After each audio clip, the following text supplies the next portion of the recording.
A lot has changed in the home security world in terms of, it's a lot less expensive to set up these systems. You can do it yourself. You can monitor yourself. No matter where you live, making sure your home is secure is always a top concern.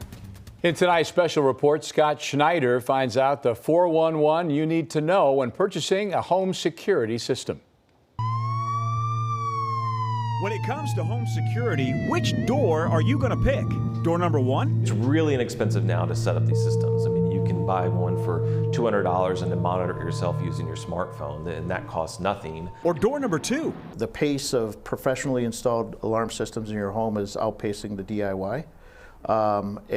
During COVID, it's swung the other way, but now it's back to that traditional installation format. Brad Tolliver is the Vice President of the Illinois Electronic Security Association and the President of SMG Security Holdings in Elk Grove Village. He says deciding which door is right for you comes down to this. I think one of the first things you have to determine is your willingness to participate. By that, he means how much of the equipment can you set up and maintain on your own? After that, you need to look at your budget. Generally, the DIY systems cost anywhere between $150 to $300 to set up. In that price range, generally you're going to get door contacts, a motion detector, a control panel with a cellular communicator and battery backup. Professionally installed systems, usually it's about $1,000 minimum all the way up to $3,000 if you have a large home. And then you've got to decide if you're going to monitor it or are you going to pay a service to do it, which will cost you roughly another $30 a month.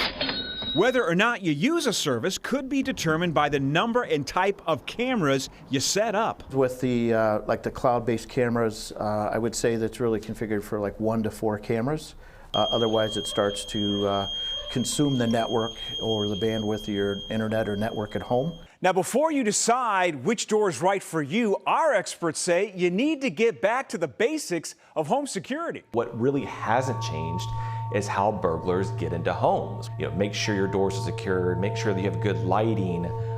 That's really the most benefit in terms of home security that you can do compared to even a whiz-bang high-tech home security system. When it comes to lighting, Tolliver says motion detector lights are no longer the hot item. And I think one of the easiest things to deploy with that is just to replace the outdoor light bulbs with photocell or dusk to dawn light bulbs. You can get them at the box stores, right? You can get them at the Home Depots, Lowe's, any of those kind of places. And they're fairly inexpensive. Still not sure which door is right for you? Minimal, do something with the lighting outside. Make sure that the shrubs and bushes are trimmed and you can see your window openings, you can see all the door areas from the street. So if somebody's driving by and they see a suspicious character by your window or something of that nature, somebody will hopefully, take the initiative to report that. Scott Schneider, Fox 32, Chicago. And one last note, no matter what type of home security system you have, experts say it's to be tested on a regular basis. Some of the batteries it uses may wear out quicker than you think.